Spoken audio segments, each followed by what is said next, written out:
Well, welcome to the 700 Club. A major shift in the war against Hamas. Israel has pulled out a key division from southern Gaza. Prime Minister Benjamin Netanyahu declared that victory is a step away. Yesterday marked 6 months since the October 7th Hamas invasion. Hostage families gathered together in Jerusalem and Washington, D.C. to demand the release of their loved ones. CBN's Chris Mitchell has more. Israel's Defense Minister Yoav Gallant says the pullout is a sign that Hamas is severely weakened as a fighting force. Hamas ceased to function as a military organization throughout the Gaza Strip. But within an hour, Hamas terrorists were firing rockets at 7 Israeli communities from the area the IDF troops had just left. On the tactical level, what you can read into it is that the IDF is pulling out troops in order to get them some rest and time to reorganize in order to be prepared for the next stage of missions. That's one way of looking at it. Jonathan Conricus, a former IDF spokesman and a lieutenant colonel in the reserves, says that next stage of mission would be an invasion of Rafah.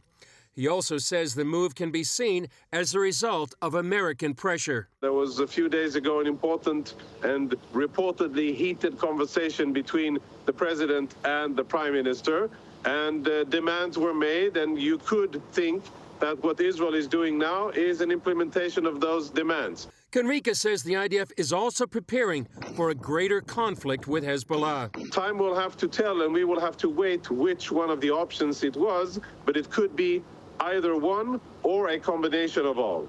Still, as fighting reaches the 6-month mark, Prime Minister Benjamin Netanyahu sees the elimination of Hamas just ahead. We're marking today 6 months of war. We're one step away from victory. Netanyahu and Gallant insist on an invasion of Rafah, where Hamas's last intact battalions are holding up. As it has for weeks, the White House disagrees. All I can do is say what I said before. We don't support a major ground operation in Rafah. That has not changed. And we're looking forward to having conversations with the Israelis about alternatives to those kinds of operations. Some families of hostages held in Gaza mark the 6-month anniversary of their captivity at demonstrations in Washington and Jerusalem. Hostage mother Rachel Goldberg Poland told CBS Face the Nation she's in D.C. to find what more can be done to free the hostages. What levers need to be pulled in order to make this happen? Because 6 months is actually a complete failure on everybody's part, and we are feeling extreme desperation, despair. Netanyahu says his government won't buckle to international pressure on a ceasefire without freedom for the hostages. I made it clear to the international community there will be no ceasefire without the return of hostages. It just won't happen. Chris Mitchell, CBN News, Jerusalem. For all those calling for ceasefire, pay attention to what Hamas just did. Israel said we're withdrawing one of our divisions. What a significant move, whether that's a tactical move to have them have a period of rest and rearming. Are they preparing for a war against Hezbollah? All of these things are playing into this decision. But in that withdrawal, you would think Hamas would say, okay, Israel's withdrawing, and that's a good sign. What do? They go into that area and start firing rockets at Israel. So all this talk about ceasefire, all this talk about innocent lives, all of this, please, can Hamas stop firing rockets? That's number one. Number two, can they release the hostages? Can they send them home? What is the strategic advantage at this point, as if there was ever one? It's a war crime to take civilians hostage. That's an absolute international war crime. I'm not hearing anybody talk about that in all of this discussion of ceasefire.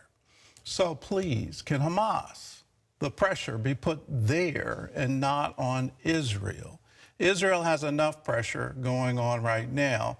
And let me add to what Netanyahu is obviously carrying the burden of all of this. His own Minister of National Security has said, if there isn't an invasion of Rafah, if Hamas isn't totally defeated, then the prime minister isn't going to have a government. The coalition will absolutely dissolve. So there's politics in the United States. There's international politics. There's all kinds of pressure coming from the UN, other groups. But please keep the very clear moral picture. Hamas started this. Hamas has hostages. Hamas continues to fire rockets at Israel. What in the world do you expect Israel to do in response? They have to stop this. That's part of their national defense. It's their right of self-preservation. They can't help but